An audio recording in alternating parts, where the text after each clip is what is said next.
Bonjour tout le monde, ceux qui se sont joints. On va juste attendre quelques minutes que tous aient la chance de se joindre.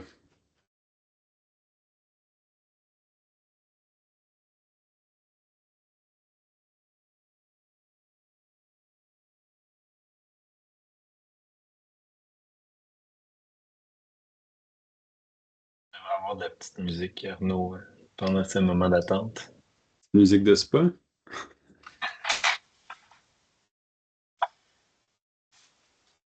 Les gens commencent à arriver. Bonjour à tous. Merci d'être là sur votre heure de lunch. On commence une belle tradition, Arnaud et moi, à vous présenter ces informations-là à chaque année. Donc, on est très content de vous voir. Puis, on va, peut-être juste une mention pour ceux qui sont déjà là, qu'on va également enregistrer le webinaire puis vous le partagez. Donc, s'il y a des collègues ou des gens à qui vous souhaitez partager l'information, ce sera disponible. Et il y aura une période de questions également à la fin. Une petite minute encore peut-être, Arnaud, puis Ouais, on peut on commencer débute maintenant. ça. Ça marche.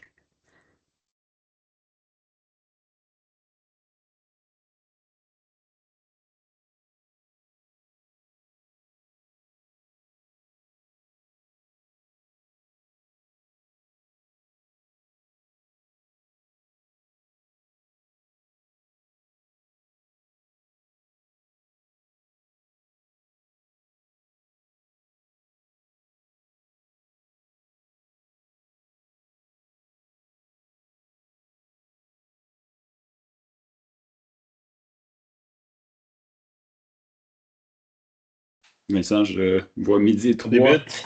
Allons-y. Débute. C'était 10 midi et 3. Regarde. Bonjour tout le monde, bon 12 décembre, bon heure du lunch. Merci d'être ici avec nous ce midi pour notre webinaire sur les perspectives technologiques pour 2025. Je nous présenterai dans quelques instants. On a un petit ordre du jour pour aujourd'hui au niveau de en fait, on va se présenter. On va faire un petit retour sur 2024 aussi, là. Vincent le disait il y a quelques instants où ça se veut une tradition pour nous. Alors, c'est important de voir qu'est-ce qui s'est dit en 2024 puis c'est encore cohérent en 2025. Ensuite, on va parler du contexte et les tendances du marché à l'heure actuelle, surtout les défis et objectifs vus de la perspective des équipes exécutives, des présidentes et présidents des organisations sondées. Ensuite, les priorités technologiques, cette fois-ci vu plus de la perspective des VP techno, des CIO, CTO. Et finalement, on va finir sur nos conseils pour 2025. Alors, on peut se présenter rapidement. Ben, Vincent, je te laisse le présenter si tu le veux bien. Oui, merci Arnaud, enchanté. Bonjour tout le monde. Vincent Gotchard, président, chef de la direction de Logient et Inventive. Et moi-même, vice-président stratégie chez Logian. Euh, Alors, on disait, ce qu'on vous disait en 2024, pour ceux qui étaient là, c'est qu'on était dans une période assez turbulente. Les économistes étaient très divisés par rapport à est-ce qu'on allait en récession, est-ce qu'on n'y allait pas. Les entreprises, cela dit, en 2024, étaient plus optimistes qu'en 2023, puis on sentait un certain besoin de se réinventer. On sentait qu'il y avait un ralentissement au niveau des investissements, alors que ça allait être surtout des investissements ciblés en 2024. Alors, la grande thématique là, qui était ressortie l'année passée, c'est optimisme prudent, ce qui était un petit peu contradictoire, on s'entend, mais on sentait qu'il y avait cet optimisme-là d'un côté, mais une certaine prudence là, dans les investissements de l'autre. Et lorsqu'on avait posé la question en 2024 sur les investissements TI, où ça allait aller et quel genre de résultats on souhaitait, les trois éléments qui étaient ressortis, c'était l'expérience client, l'efficacité du capital humain ou des employés et tout ce qui est conformité puis diminution des risques au niveau surtout de cybersécurité. Vous allez voir, ces thématiques-là vont revenir aujourd'hui, ont changé d'ordre un petit peu, alors c'est ce qui est intéressant. Mais c'est quand même des sujets là, qui sont en pleine cohérence là, avec 2025. On remarque aussi que, bon, on est dans une période, là, on a mis depuis le début des années 2000, là, puis en fait, Logian fête ses 25 ans l'année prochaine. Alors, on a réalisé en même temps qu'on avait vécu trois crises, là, d'une certaine façon, là, allant de l'an 2000 à la récession de 2008 et finalement la pandémie ou les guerres et le ralentissement qu'on a vécu et qu'on continue à vivre là, depuis 2020. Fait marquant, là, un chiffre ici de technocompétences, donc c'est un chiffre vraiment québécois qui disait que 20% des emplois dans le secteur des technologies de l'information s'étaient perdus. Donc des emplois permanents, 20% des emplois permanents en TI s'étaient perdus entre 2022 et l'aube de 2024 et que 40% des emplois de pigistes en technologie aussi avaient disparu. Donc ça ne veut pas dire nécessairement que ces emplois-là n'existent plus. Ça veut dire que certaines organisations ont ralenti les investissements et ça veut dire aussi qu'il y en a qui ont internalisé certains des emplois ou qui ont carrément changé de secteur. Et on sent par contre que 2025, là, il y a une certaine forme de redémarrage. Puis Vincent, je te donne le micro, là. Est-ce que 2025 rime avec redémarrage là, de ta perspective? On le souhaite, on se le souhaite tous. En fait, je pense qu'il reste quand même un niveau important d'incertitude. Puis on voit à chaque mois, en fait, un espoir renaître et parallèlement à tout ça, certaines contraintes géopolitiques ou des nouvelles qui surviennent qui nous laissent encore perplexes sur l'avenir. Donc, on l'espère. Par contre, je pense que pour l'organisation, c'est un moment, vos organisations et la nôtre, c'est un moment crucial pour transformer cette période de stabilisation-là dans un levier de performance, en quelque sorte, pour la suite, puis de bien évaluer vos bases stratégiques, puis prioriser des initiatives pour le futur. Donc, première chose qu'on va regarder avec vous, là, c'est les perspectives, préoccupations, objectifs des dirigeants d'entreprise là, dans le contexte, les tendances actuelles du marché. Alors, quand on a posé la question, puis quand je dis on, là, en passant, on vient de cinq, en fait, les données que vous voyez là viennent de cinq sources. On va vous fournir, bien entendu, la bibliographie. Donc, c'est les grandes firmes de recherche comme Gartner, Forrester. On a des chiffres de PwC, on a des chiffres québécois aussi. Mais ici, la question qui a été posée, c'est selon vous, en vue de 2025, au conseil d'administration, c'est quoi les grandes menaces externes qui vont affecter vos priorités plus stratégiques? Alors, l'incertitude économique est encore là, moins présente qu'elle l'était en 2023-2024, mais c'est une réalité. Donc, la récession, soit au niveau mondial ou des récessions plus locales. Il y a aussi beaucoup de changements réglementaires, puis on va en parler un petit peu plus tantôt, mais au niveau des règles, la gestion de la donnée, entre autres, qui amènent une certaine pression sur les organisations. Il y a tous les risques liés à la cybersécurité. Ça, c'est une tendance lourde. Là, on le voit depuis 2, 3 ans déjà, où on parle beaucoup plus de cybersécurité qu'on en parlait avant. Et finalement, ben, l'incertitude géopolitique, là, puis les élections américaines font partie des réalités aussi qui peuvent être vues comme une menace ou une opportunité. Vincent, on voit que cette trame-là de fond, là, je ne sais pas qu'est-ce que tu en penses de ton Oui, côté, c'est pas nécessairement absolument. facile. Absolument. Ben, je pense que pour les CEO puis les exécutifs des organisations, je pense que la notion de géopolitique a jamais été aussi présente dans leur réalité. Donc, il y a beaucoup d'annonces, beaucoup de changements qui viennent impacter là, concrètement les organisations au day-to-day. Puis, tu parlais des élections américaines, mais selon une récente étude là, de Pricewaterhouse, là, PwC, 74%. Là. Fait que c'est quand même le trois quarts des CEO en Amérique du Nord qui disaient en octobre, donc à l'aube des élections, que le déroulement des élections puis le choix en fait du prochain président ou de la prochaine présidente dans le temps allait avoir un impact significatif là, sur leur organisation. Donc c'est quand même majeur et on voit à quel point tous ces facteurs économiques et à la fois géopolitiques ont des impacts sur notre réalité, particulièrement ici en Amérique du Nord. Et on posait la question aussi par rapport aux défis et aux enjeux technologiques que les organisations vivaient ou continuaient à vivre en 2025. Il y a 5 éléments clés qui sont ressortis. La première, là, qui est très ressentie au sein des organisations, c'est les dettes techniques et architecturales là, qui s'accumulent. Quand on dit architectural ici, on parle bien entendu de TI. Donc, on a eu tendance dans les dernières années à pallier à cette dette-là en ajoutant des applications d'affaires au portefeuille qui étaient déjà surchargées, ce qui fait en sorte qu'aujourd'hui, on a une certaines complexités, puis les coûts augmentent en lien avec la gestion de cette dette-là et le parc applicatif qui est de plus en plus gros. Il y a encore aussi beaucoup d'organisations qui sont prises avec des applications monolithiques. Puis qu'est-ce qu'on entend par monolithique? En fait, c'est un gros logiciel qui est tout en un, qui fait tout et qui devient difficile à détacher des morceaux et qui devient aussi très risqué lorsqu'il y a quelque chose qui bug d'un côté, ça peut affecter d'autres processus d'affaires aussi. Et on reviendra tantôt là-dessus aussi, mais la faible maturité technique des organisations là, est vue comme un enjeu aussi. Puis ça touche toutes les facettes de l'organisation, puis on a des chiffres là-dessus. Et une certaine forme de manque d'engagement entre les dirigeants puis les gens au sein de l'organisation. Donc, il y a un manque de compréhension commune aussi des enjeux technologiques puis des prochains investissements potentiels à faire. Vous allez voir, c'est vraiment une trame de fond aujourd'hui, là. Donc, dans un des constats déjà qu'on peut faire, là, c'est que même si le contexte économique, socio-politique semble se stabiliser, il y a une certaine forme aussi d'imprévisibilité à travers tout ça. Et il y a quand même une pression accrue là, pour qu'on revienne à un mode de croissance puis de gestion en fait, d'être plus compétitif puis d'avoir des objectifs plus clairs. Alors, quand on pose la question, quels sont ces objectifs-là?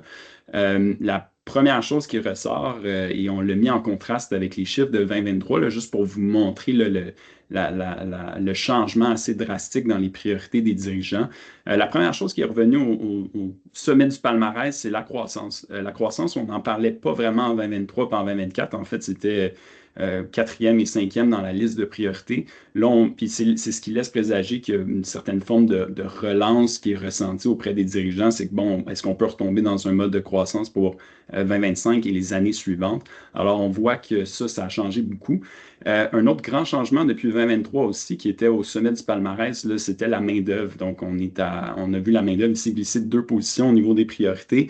Il y a il y a moins de pénurie de main-d'œuvre, ou du moins, c'est moins ressenti. Encore une fois, on ne peut pas généraliser pour tous les secteurs, mais c'est moins ressenti que ce l'était dans les années précédentes.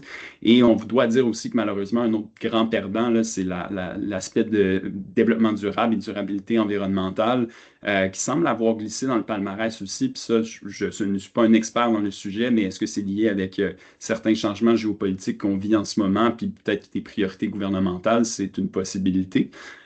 Et finalement, avant de céder la parole à Vincent, l'aspect clientèle aussi a augmenté drastiquement. Alors, l'expérience client, mieux comprendre le client, se rapprocher du client, est encore bas dans la liste, mais c'est quelque chose dont on ne parlait pas vraiment avant. Donc, j'ai le goût de dire que c'est une bonne nouvelle de le voir là, puis on reviendra. Donc, Vincent, toi qui es aussi dirigeant d'une organisation à Montréal, malgré tout, c'est quoi ta lecture de ce Ouais, tableau-là? Est-ce ben, que ça rime? en fait, c'est sûr et certain que comme dirigeant, on souhaite la croissance de nos organisations, ça devient une priorisation. Je pense que ça devient une priorité, pardon, mais maintenant, c'est comment? Comment repartir? Comment reprendre peut-être la croissance qu'on a vécue dans les années 2016 à 2022? Là, il y a eu un bout évidemment affecté par la pandémie et tout le concept des impacts économiques qui en ont suivi. Donc, aujourd'hui, oui, on veut reprendre la croissance. Comment? Je pense qu'avant de la reprendre comme il faut prendre un pas de recul. Je pense que les organisations, c'est ce qu'ils ont fait, du moins dans les 12 derniers mois. C'est ce que nous, on a fait, du moins chez Logian. Prendre un pas de recul, revoir nos bases, revoir nos fondations, revoir nos systèmes en place. Et je pense que la technologie est un beau levier pour ça. Donc, ça couvre les 2 premiers points, mais comment venir investir en technologie comme force de levier pour propulser notre croissance? Puis, des investissements technologiques, notamment en efficience puis en augmentation de la performance à l'interne, c'est clairement quelque chose qu'on doit prioriser. Puis tu parlais de la clientèle, ben nous, on parle souvent d'expérience. Donc, quelle expérience qu'on vient offrir à notre clientèle? Puis une clientèle, ça peut être interne aussi. C'est le 3e point, c'est les talents, la main-d'œuvre. Mais elle peut être externe, évidemment. Puis la technologie est également un beau levier sur cet aspect-là. Comment on vient se différencier, puis comment on vient innover pour offrir une meilleure expérience à notre clientèle. Définitivement, puis tu parles de technologie, puis ça m'amène au prochain point aussi. On a rentré dans cette catégorie-là plus précisément, puis posé la question aux dirigeants, ben, c'est quoi les priorités technologiques? On ne peut pas faire fi de l'intelligence artificielle qui a pris un bond absolument majeur là, depuis juste en un an. Là. L'année passée, c'était à 4% et cette année à 24%, puis c'est passé dans le fond de même pas dans le palmarès à sommet du palmarès, comme quoi il y a une c'est à la table des discussions. On parle beaucoup d'intelligence artificielle dans les équipes exécutives, les conseils d'administration, comment on va utiliser ça comme levier pour amener soit de la croissance ou amener de l'efficience, de l'amélioration des processus. Euh, tous les autres, en fait, il n'y a pas beaucoup de changements là, au niveau de la numérisation des processus d'innovation, transformation numérique.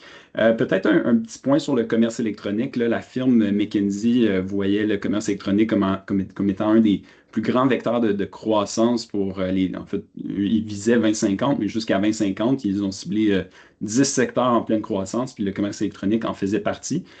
Il est dans la liste ici, c'est un petit peu plus bas, mais je ne serais pas surpris là, de le voir avancer, là, évoluer dans les prochaines années. Et justement, parlant de l'intelligence artificielle, pour ceux qui reconnaissent le graphique ici, là, le fameux Hype Cycle de Gartner, là, en fait chaque technologie passe à travers quatre grandes étapes là, qui sont de l'innovation, puis il y a comme des attentes astronomiques qui se créent. Après ça, il y a une espèce de creux ou une désillusion, et finalement, la technologie atteint le plateau. Ce qui est super intéressant avec l'intelligence artificielle, puis c'est un des grands constats de Gartner, c'est que ces technologies-là s'en vont en ce moment, en 2025, là, dans ce creux de la désillusion-là. Il y a eu beaucoup de promesses qui ont été faites. On était convaincus qu'on allait avoir une adoption rapide, que ça allait améliorer grandement la productivité des organisations. Puis, il y a beaucoup d'études qui commencent à sortir pour dire, ben, finalement, ceux qui l'ont adopté, il y a peut-être même une certaine forme de perte de productivité à court terme. On s'entend, il y a toujours, quand on installe une nouvelle technologie, il y a ce moment-là où il y a de l'adaptation, puis après ça, on prend une nouvelle vitesse de croisière. Mais il y a quand même cette réalité-là où on va peut-être voir de plus en plus, là, surtout en début d'année, de l'année prochaine, des éléments en lien avec l'intelligence artificielle et le taux d'adoption, puis les résultats réels que ça amène aux organisations. Un changement notable aussi dans le discours versus 2024. L'année passée, on parlait d'intelligence artificielle comme étant une grande catégorie. Cette année, vous allez voir là, dans nos données, on a fait une distinction entre intelligence artificielle et intelligence artificielle générative, donc le Gen AI et le AI, qui sont rendus deux catégories à part. Là. Donc, il y a quelque chose de très intéressant là aussi, parce qu'on commence à avoir des études de cas, des use cases un petit peu plus précis. Et un des grands constats en vue de 2025, là, puis je pense qu'il est important de le mentionner, il y a un gap, il y a un écart qui se crée entre la perception des équipes exécutives, des présidents, des présidents des organisations sur la valeur que l'IA peut amener et la perception que les VP techno, les CIO peuvent avoir. Donc, d'un côté, c'est revenu au sommet du palmarès des technos l'intelligence artificielle pour les présidents-présidentes, puis il y en a 85% de ceux qui ont été sondés qui disaient oui, ça va accroître mes revenus, puis je vois beaucoup de potentiel de croissance avec l'intelligence artificielle en 2025. Et quand on pose la question au VP Techno, est-ce que ça cadre ça, cette attente-là face à l'intelligence artificielle, est-ce que ça cadre dans ce que vous faites aujourd'hui, puis dans le modèle opérationnel que vous avez déjà? La réponse majoritairement, c'est non. Et là, le chiffre éloquent, c'est que 3% des CIO sondés croient que l'intelligence artificielle va aider à la croissance de revenus dans la prochaine année. Donc, de 85 à 3%, il y a un écart majeur là, puis il y a sûrement des très bonnes discussions à avoir. Vincent, est-ce que cet écart-là te surprend? Là? Moi, il m'a surpris, là, je dois admettre, mais en Ben, même temps, non. oui, mais tu sais, je vois certains CIO justement là, dans l'audience, là, mais ultimement, tu sais, je pense que tout bon CEO se veut un visionnaire puis regarde dans le futur, se projette. Tu sais, c'est une des forces d'un grand CEO, c'est de se projeter puis d'amener l'organisation vers l'avant. On faisait référence à une phase de désillusion. Je pense que il y avait une notion que l'IA allait changer rapidement beaucoup de choses. Puis je pense que le défi ici, c'était le terme rapidement. Tu sais, on a beaucoup une vision de quick win, de faire des grands progrès, des grands changements à court terme. Puis je pense que le rôle des CIO ici, c'est de regarder l'état actuel et de conseiller justement la haute direction sur c'est quoi le plan d'adoption de l'IA? Tu sais, on n'est pas en train de dire que l'IA n'aura pas ces grands impacts-là. Je pense qu'ils vont, ça va créer énormément de changements et d'opportunités dans nos organisations. Par contre, peut-être le voir comme un plan à plus long terme, une adoption sur plusieurs phases, donc vraiment un plan d'adoption de l'IA en tant que tel et non juste devoir à mettre ça en place et espérer des grands changements ou des grands impacts à très court terme. Fait que c'est peut-être la distinction entre les CIO et les CEO qu'on peut dénoter là, actuellement. Donc, entre le visionnaire et l'opérationnel, il y a peut-être un petit écart ici. Et Mais je en pense que fait, c'est sain, c'est mhm, normal, tu sais, mais je pense qu'il faut structurer cette pensée-là. définitivement. Et passons à transformation numérique, là, puis ça touche bien entendu l'intelligence artificielle aussi, puis ça va peut-être mettre en contraste certains des chiffres qu'on vient de voir. Lorsqu'on pose la question à des dirigeants sur l'avancement de leur transformation numérique, là, les chiffres sont assez éloquents, puisque un petit peu plus que 50% des organisations qui disent avoir à peine commencé ou avoir moins de la moitié de terminé. Donc, il y a encore au-dessus de 50% des organisations qui considèrent qu'ils ont un certain rattrapage à faire dans leur transformation numérique seulement 1% là, vont dire qu'on l'a complété. Ce qui était étrange de ma perspective, puis Vincent, je ne sais pas ce que tu en penses, une transformation numérique, puis j'ai l'impression que c'est toujours en continu, alors de dire qu'elle est complétée, c'est peut-être qu'on a Ouais. atteint un certain niveau de maturité. Mais est-ce que ces chiffres-là ont du sens avec ce qu'on voit sur le marché, là? Ben, en fait, je pense que ça va être la réalité pour plusieurs années encore. Tu sais, on parle souvent de transformation numérique comme s'il fallait tout faire d'un seul coup. Je sais, toi et moi, on aime bien parler d'évolution numérique. Je pense que c'est à l'ère du numérique que nos organisations évoluent. Puis un petit peu comme dans des grands projets ou des programmes dans nos organisations, je pense qu'il faut le voir, avoir un big picture. Vraiment se donner un plan, euh, mais d'y aller petit par petit, de faire du progrès constant, mais de ne pas arrêter. Tu sais, je pense pas que l'approche Big Bang en transformation numérique là, se fait d'un seul coup. Oui, les technologies évoluent tellement vite, là, on va pas se le cacher. Il y a toujours du nouveau. Mais quand on garde un certain tempo d'investissement dans notre évolution numérique, on va l'utiliser comme ça le terme, je pense que ça aide. Ça aide à voir ça différemment. Fait que, tu sais, la question qui est posée au PDG sur la complétion de leur transformation numérique est peut-être même erronée, dans le sens où ça va probablement être un travail en continu pour le futur. Et tu parlais d'investissement en technologie, là, on sent puis on voit qu'il y a quand même 84% des dirigeants sondés ici disent augmenter leurs investissements en technologie, puis c'est cohérent avec tous les chiffres qu'on voit. Là. Il y avait eu peut-être une petite baisse de rythme de croissance des investissements en 2023-2024, mais ça semble vouloir, comme le graphique le présente ici, là, ça semble vouloir continuer, peut-être même s'accélérer dans les prochaines années. Là. Le tableau ici va jusqu'à 2024, mais on a les chiffres là, de projection jusqu'à 2029 et ça semble être une croissance là, annuelle de 6, 7 à 8 là. Alors que quand on demande les autres dépenses qui ne sont pas nécessairement en lien avec les TI, là, comme l'amélioration de produits, le développement des équipes et ainsi de suite, la réponse est moins claire là, au niveau de est-ce qu'on continue à investir au même rythme, est-ce qu'on stabilise? Donc, il y a une volonté là, de continuer à investir. Alors, si on fait un petit résumé là, de ce qu'on vient de discuter du contexte, reprise ou du moins là, accélération des investissements de TI, l'intelligence artificielle au cœur des discussions, là, on ne peut pas en faire fi. Il y a cette notion-là aussi de cybersécurité là, comme trame de fond, un des éléments qui est important. Puis, 50% des entreprises qui considèrent qu'ils sont en mode rattrapage là, sur leur transformation numérique.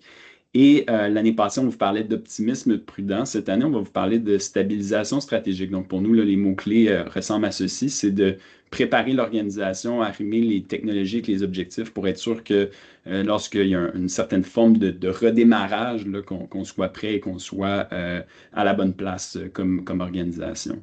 Est-ce que, Vincent, de ton côté, là, toi qui as vu Ouais. l'année passée, on le fait cette Ben, année, est-ce que ça a du sens?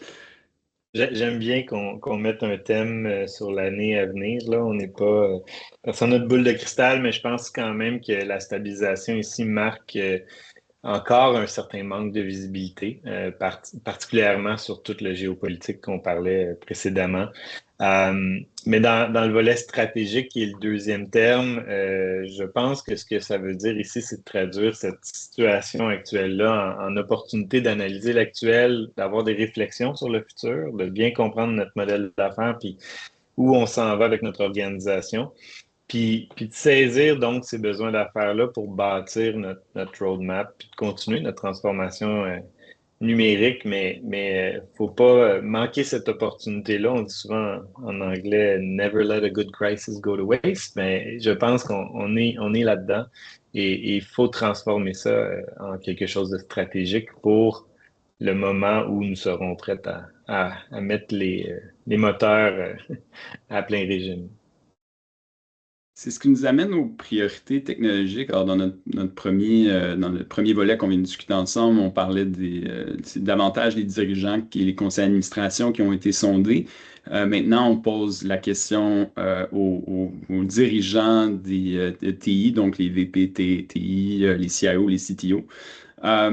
Donc, au niveau des résultats critiques qui sont attendus de la fonction TI, donc les investissements, de l'argent qui est mis, il y a quatre grandes catégories là, de résultats qui sont attendus, qui ont été nommés.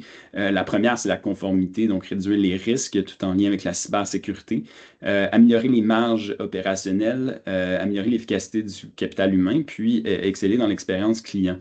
Ce qui est intéressant ici, c'est qu'il y a une thématique, en fait, les marges opérationnelles l'année passée n'étaient même pas dans le top, n'étaient pas dans le top du tout. Et là, on le voit revenir là, dans notre tableau. La conformité sécurité était troisième l'année dernière, se retrouve premier cette année. Efficacité est très cohérent avec ce qu'on discutait l'année passée. Même chose pour l'expérience. Vous pouvez quand même constater que les résultats sont très similaires. Alors, c'est-à-dire qu'il y a comme quatre grandes attentes face aux investissements en TI, puis après ça, les mettre dans l'ordre, ça devient même quasiment un détail là, qui va changer là, d'une organisation à l'autre. À noter aussi qu'il y a un petit écart là aussi entre ce que les dirigeants, donc les CEO, perçoivent comme rendement dans ces investissements-là versus l'effort qui est mis par les CIO. Donc, surtout au niveau de la conformité, on n'a pas tout à fait atteint les attentes encore des dirigeants. Et même chose pour l'expérience client. Donc là, ce qu'on propose c'est juste de creuser un petit peu plus pour essayer de trouver les grandes tendances dans chacun dans ces résultats attendus-là. En commençant par sécurité conformité, l'année passée, on se posait la question, est-ce que sécurité et conformité, est-ce que c'est une nouvelle réalité avec un point d'interrogation? Cette année, on peut dire et confirmer même que c'est une nouvelle réalité et c'est une tendance lourde même qui s'est accentuée beaucoup. Une chose qu'on a remarqué, c'est que le cadre législatif est de plus en plus contraignant au niveau de la gouvernance de données et les dirigeants sont de plus en plus face à une pression sur loi 25 et surtout dans les cadres européens. Il y a des lois qui changent aux États-Unis aussi. Et l'IA générative, bien que ça peut être un moteur d'amélioration, c'est aussi une grande menace au niveau de la cybersécurité. Il y a de plus en plus de sophistication dans les outils pour justement réussir à faire soit du phishing ou autre manigance, autre stratagème. Donc, l'idée ici, en fait, ce qui est communiqué aux dirigeants, c'est prévoyez un 15-20 de plus dans votre budget de sécurité que ce que vous faisiez dans les années passées, ce qui est quand même important. Et le message qu'ils vont envoyer aussi, c'est pas juste les grandes entreprises qui sont touchées. On a vu des cas dans la dernière année où c'était même des PME, des salons de coiffure. Donc, il y a eu toutes sortes d'entreprises qui ont été ciblées par des cyberattaques. Et donc, on ne peut pas faire fi aujourd'hui de dire, ah non, ça ne me regarde pas, ils vont juste essayer de hacker un grand joueur. Ça touche vraiment tout le monde. Vincent, de voir cette sécurité conformité passer en fait, de 3 à 1 cette année, c'est une surprise pour toi? Ben oui et non, tu sais, je pense que ultimement, c'est simplement notre nouvelle réalité. C'est ce qu'on mettait comme hypothèse l'année dernière, puis ça se confirme effectivement. La sécurité, on sait, c'est un peu à l'air du temps le nouveau crime, une façon de s'en prendre à des organisations. Là, justement, KPMG au Canada sortait une étude qui disait que plus de 60% des PME auraient été victimes d'une façon ou d'une autre euh, par des attaques de cybersécurité. Donc, ultimement, euh, on le sait aujourd'hui, la valeur et le pouvoir est dans l'information. L'information se transige principalement par des voies technologiques, donc il faut se protéger. Je pense qu'ici, on parle d'une mise à niveau, parce qu'évidemment que la menace a augmenté, donc nos investissements doivent être conséquents exactement à la hauteur de ce risque-là. Donc, on parle vraiment d'une notion de gestion de risque, même pour des gens qui sont sur des conseils d'administration euh, qui gèrent des dossiers de gestion des risques. La notion de cybersécurité est sur tous les tableaux avec les indicateurs de gestion des risques. Donc, il y a des mesures en place à mettre. Puis, on peut se projeter peut-être dans l'avenir, mais potentiellement dans 5 à 10 ans, la sécurité va devenir plus une notion de run, en quelque sorte, dans le budget. Donc, c'est de la maintenance, c'est de l'investissement en continu, puis ça va devenir de facto quelque chose qu'on va constamment regarder. Nous, chez Logien, on le regarde aussi beaucoup avec une offre qu'on approche en cybersécurité, mais de façon proactive, c'est-à-dire des audits, de la vigie, puis on accompagne nos clients de cette façon-là beaucoup. Le deuxième point, c'était les marges d'opération, donc les technologies au service du bottom line. Puis il y a des points ici qui sont ressortis, puis qui vont, je pense, surprendre personne, mais discutons-en quand même. Là, l'automatisation de processus a un grand effort qui est mis sur continuer à automatiser des processus pour justement dégager des meilleures marges de ces processus-là. C'est sûr aussi que tout l'aspect de prise de décision en temps réel, donc plus qu'on a de données en temps réel, plus on est capable de prendre des décisions, alors qu'avant, on pouvait des fois attendre jusqu'à la fin du mois, à la fin d'un trimestre, avant de devoir réaligner le bateau. Maintenant, on peut le faire en temps réel. Donc, quand on parle de marge d'opération au niveau des technologies, c'est-à-dire si je n'atteins pas mon résultat sur une semaine, sur un mois donné, comment je réagis et d'avoir les bonnes données au bon moment pour pouvoir le faire. Et finalement, l'aspect d'adoption d'outils revient beaucoup dans cette catégorie-là, c'est-à-dire qu'on implante des outils, on demande à nos employés de les utiliser pour justement qu'on diminue, qu'on soit un petit peu plus lean. Donc, si l'adoption n'est pas là, si la gestion du changement n'est pas là, bien, ça vient affecter directement le bottom line et on fait des investissements qui servent peut-être un petit peu moins à ce moment-là. Au niveau de l'efficacité, on en parlait un petit peu tantôt, on revient là-dessus, efficacité du capital humain, ben, il y a les promesses de l'intelligence artificielle et de l'intelligence artificielle générative qui viennent vraiment teinter cette catégorie-là. C'est au cœur des réflexions, on le disait. Cela dit, les critères sont encore flous, puis les résultats escomptés, excusez-moi, les études de cas sont encore floues, puis les résultats escomptés sont encore un petit peu nébuleux. Est-ce qu'on a réellement gagné d'efficacité ou non? Euh, donc, il y a cette question-là qui va se poser en 2025, puis il va y avoir une certaine forme de désillusion, comme on disait tantôt, qui va venir avec ça. Et il y a tout l'aspect de focus d'augmenter l'efficacité, donc l'interaction entre l'employé et son environnement technologique immédiat. Et un nouveau concept qu'on voit apparaître, qui va surprendre personne ici non plus, mais maintenant, il y a un nom, le Shadow AI, en fait, beaucoup d'employés si l'entreprise ne permet pas ou n'a pas pris les devants avec des outils d'intelligence artificielle vont commencer à l'utiliser eux-mêmes. Puis on peut penser à ChatGPT, Copilot, et peut-être à ce moment-là de l'utiliser de façon contradictoire à ce que l'entreprise souhaite mettre en place comme au niveau de la protection des données, entre autres, alors de partager avec ChatGPT de l'information qu'il ne devrait pas partager. Alors, ce qu'on essaie de dire ici, c'est que si l'entreprise ne prend pas les devants et sur des projets d'IA et explique comment ils devraient être utilisés, les gens vont le faire de toute façon. Vincent, comment tu vois ça, le niveau de... Est-ce que ça rime réellement avec l'efficacité en 2025, l'intelligence artificielle? Ouais, c'est tellement une bonne question. Moi, je pense que pas encore pour la majorité des organisations. Je fais référence à ce que je disais plus tôt par rapport à avoir un plan d'adoption de l'IA. Je pense que c'est quelque chose qui manque encore beaucoup dans les organisations. On voit, moi je qualifierais la période dans laquelle on est en ce moment, là, surtout 2024-2025, comme une phase d'essai-erreur un peu. Donc on voit beaucoup de clients qui essaient des proof of concept, des preuves de concept simples, juste essayer des trucs. Donc c'est déjà des bonnes initiatives pour voir comment à petite échelle on peut euh, tester des choses, évaluer les impacts sur notre organisation. Fait que c'est intéressant. Est-ce que ça a vraiment et réellement un impact au niveau de l'efficacité aujourd'hui de nos organisations? Pas à grande échelle, je pense.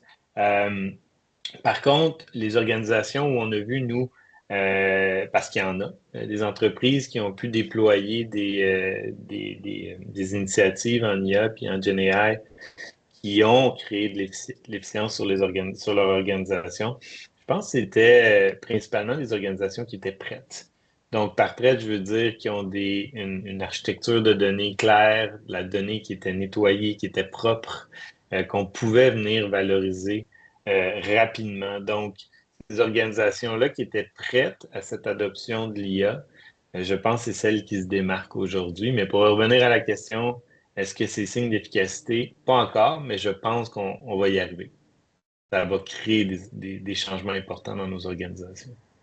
C'est vrai qu'on sonne un petit peu pessimiste, comme si l'IA était pas un vecteur. C'est pas du tout le signal qu'on essaie d'envoyer ici, mais on essaie de faire résumer les tendances qu'on voit à travers les données des différentes firmes de recherche. Puis c'est une trame de fond où il y a encore cette ambivalence-là autour de la technologie. Le dernier, non le moindre, au niveau de l'expérience, comme on le disait plus tôt, l'expérience l'expérience client via comme attente au niveau des technologies, c'est relativement récent là, dans les dernières années. Puis à chaque année, c'est une tendance lourde où on le voit qui est là de plus en plus. C'est sûr qu'encore une fois, on ne peut pas faire fi de l'intelligence artificielle comme solution pour agrémenter, augmenter l'expérience client. Par contre, on a plus parlé, puis vous êtes sûrement tous au courant, là, on a plus parlé des ratés dans les dernières années, puis il y a eu il y a eu certaines poursuites par rapport à des agents conversationnels, entre autres, où l'agent conversationnel d'Air Canada a promis des billets d'avion à des prix dérisoires, et Air Canada n'a pas pu revenir en arrière, est obligé d'aller de l'avant avec cette entente-là que l'intelligence artificielle avait décidé de faire et ont finalement décidé de retirer temporairement leur agent conversationnel. Alors, on voit ces projets-là. Il y a des avant-gardistes, je vais les appeler comme ça, des first movers qui prennent la place par rapport à ça. Il y en a d'autres qui attendent de voir comment la technologie va évoluer. Sinon, c'est sûr que l'année passée, on en parlait, Total Experience et des plateformes qui permettent d'avoir cette tendance-là de Total Experience, c'est-à-dire comment on peut améliorer à la fois l'expérience de l'employé et l'expérience du client pour leur donner plus de temps d'interaction, donc d'humain à humain, là.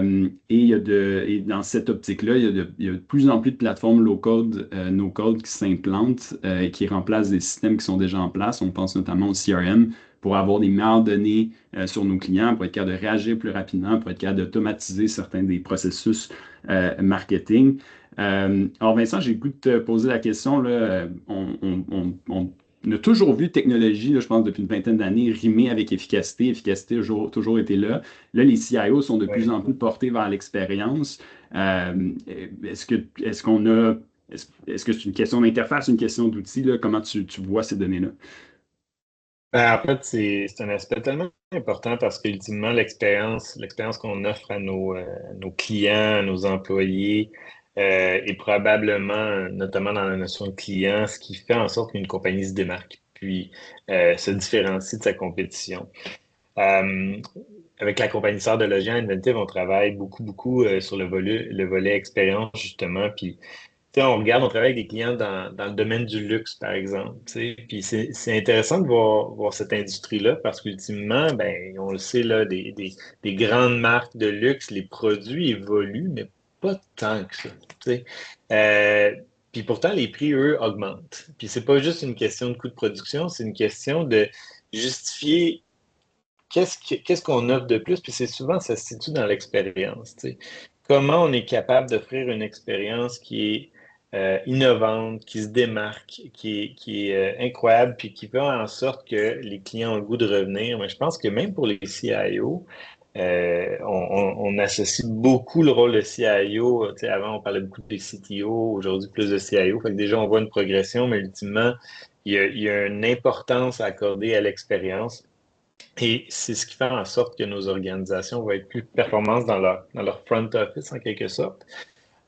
Puis je me permets une petite plug, Arnaud, parce que tu animes un très bon balado qui se nomme Modèle d'affaires et je vous invite à aller écouter ta discussion, peut-être avec Bruno Carignan de chez Belleron, qui nous partage justement la vision de Belleron sur comment leur transformation numérique est en quelque sorte drivée par l'expérience. Donc, je vous invite à aller écouter ça.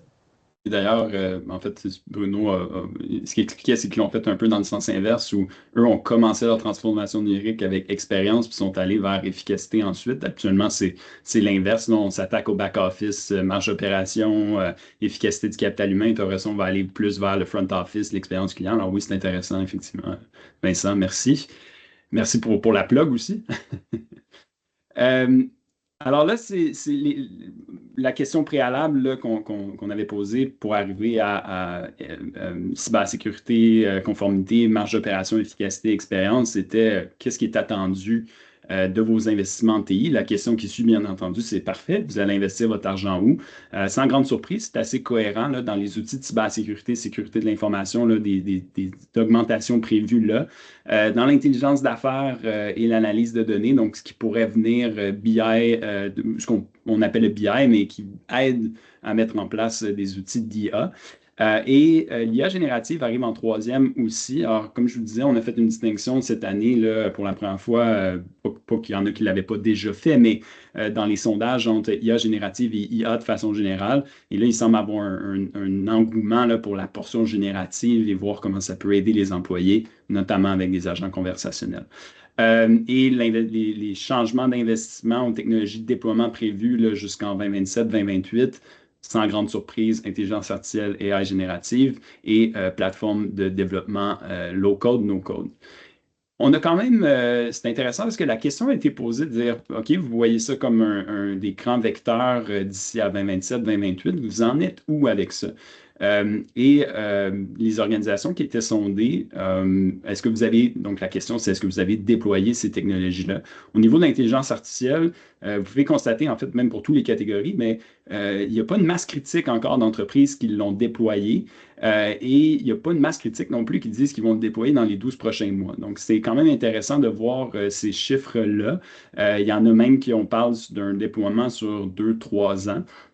On pourra voir l'année prochaine à quel point ça a progressé, puis est-ce que les 30%, par exemple, pour l'intelligence artificielle qui disent qu'ils vont le déployer dans les 12 prochains mois, l'ont réellement fait.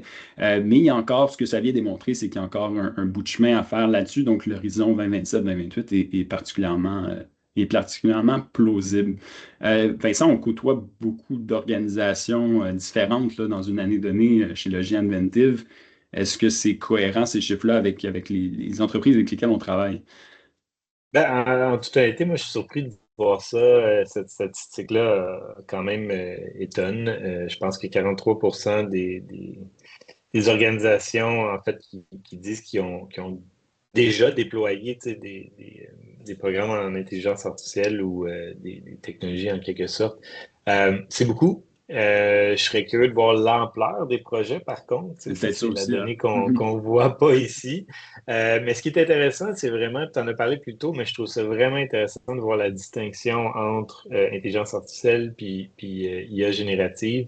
Donc, l'IA générative aussi semble avoir, tu sais, pris sa place, commencé à être déployée. J'aimerais savoir l'ampleur des projets, évidemment.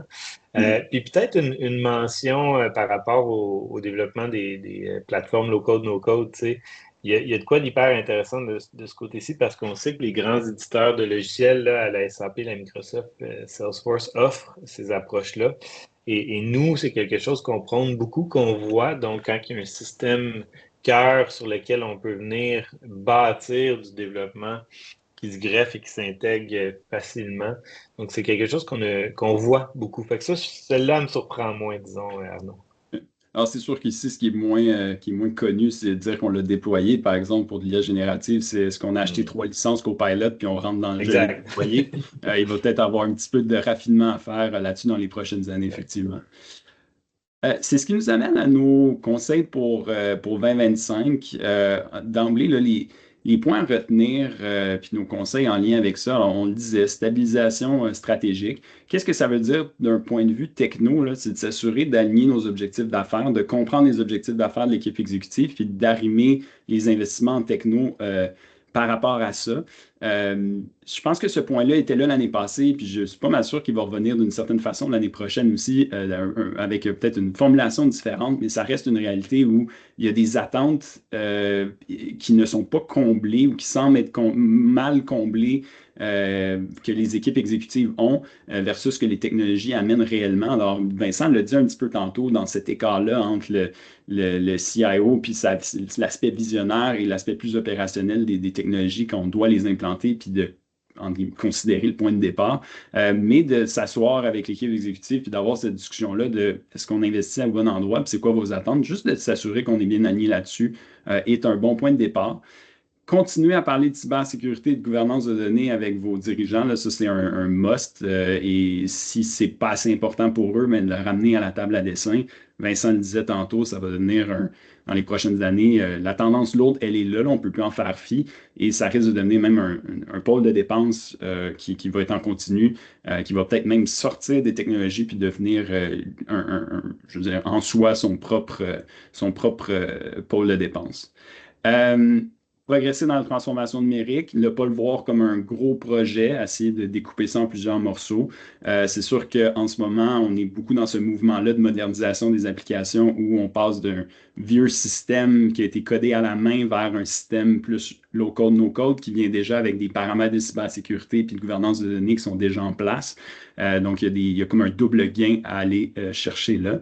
Euh, Distinguer IA et IA générative avec vos dirigeants, ça, si ce n'est pas déjà fait, de le faire, et de gérer les attentes en lien avec ça. Donc, il y a un écart où on est convaincu là, que l'IA va être le Saint Graal. Est-ce que ce l'est réellement? Est-ce que votre organisation est prête? Donc, d'avoir cette discussion-là avec vos dirigeants, dirigeantes, est selon nous un must. Et ça amène quand même au point que malgré ce on voit dans la hype cycle, de démarrer des projets pilotes, que ce soit en IA ou en IA générative, et de le paramétrer, faire attention au shadow AI. Donc, gardez en tête que si ce n'est pas vous qui le faites, vos employés vont le faire de toute façon. Ils vont utiliser les outils, puis ils ne vont peut-être pas les utiliser de la façon dont vous auriez espéré qu'ils les utilisent. Vincent, je ne sais pas si tu as un point à rajouter par rapport à ces points-là. Je pense que c'est un beau résumé de notre présentation. Puis effectivement, peut-être la première ligne sur la stabilisation, le thème de notre année à venir, stabilisation stratégique. Je pense qu'on est encore dans une belle opportunité de réfléchir à tout ce qui est devant nous. La technologie évolue à la vitesse grand V, mais nos organisations aussi vont être challengées. Puis ça va être à nous de mieux prévoir le futur puis de bien prévoir l'avenir pour ce qui s'approche devant nous, ce qui nous attend. Donc, on vous a listé là, quand même plusieurs sujets intéressants ici, puis je pense que c'est notre responsabilité d'avoir des plans pour chacun d'entre eux, puis voir comment ça touche notre organisation. Puis surtout, on l'a toujours dit, mais la technologie, c'est un levier pour propulser nos affaires. Donc, ultimement, juste bien comprendre aussi, tu sais, votre plan d'affaires, bien comprendre les stratégies pour votre organisation, où s'en va votre organisation. Donc, voilà. Et on va vous laisser avec certaines questions que vous pouvez vous poser ou que vous pouvez poser à vos équipes aussi. Donc, on en parlait tantôt. Donc, est-ce que votre équipe exécutive partage la compréhension commune des priorités technologiques puis les impacts réels que ça va avoir sur leurs objectifs d'affaires, vos objectifs d'affaires? Est-ce que votre position sur l'IA générative et les plateformes low-code, no-code est claire, puis est claire aussi pour les gens dans l'organisation? Est-ce qu'une fois qu'on a répondu à ces deux questions-là, et est-ce qu'on a les ressources et les expertises qui sont nécessaires à l'interne pour vraiment efficacement se lancer là-dedans? Dire qu'on va faire un projet pilote en AI, c'est bien, mais si personne n'est au courant, personne n'a une base là-dedans, ça devient très difficile de le faire à l'interne, puis ça risque de mener à des ratés, justement. Et finalement, les investissements en cybersécurité, est-ce qu'ils sont adaptés à la menace réelle qu'il y a en ce moment, puis les exigences réglementaires? Est-ce que vous êtes à jour là-dessus, que ce soit la loi 25 ou cadre réglementaire en Europe, si vous opérez en Europe aussi? Alors, on pense que c'est quatre grandes questions qui sont pertinentes à répondre ou sur lesquelles vous devriez au moins avoir un début de réponse pour entamer 2025. Alors, c'est ce qui met fin à notre présentation aujourd'hui. Là, je vais me tourner voir s'il y a peut-être des questions qui ont été soulevées dans le Q&A ou si certains d'entre vous ont des questions, là, n'hésitez pas à les poser.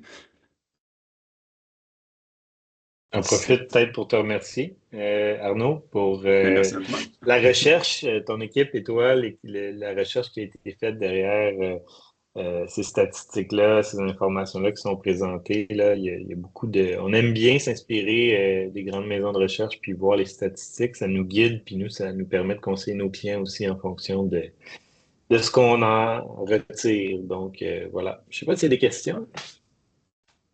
Non, je En fait, pas. mentionne également qu'on va partager l'enregistrement, Arnaud. Mhm.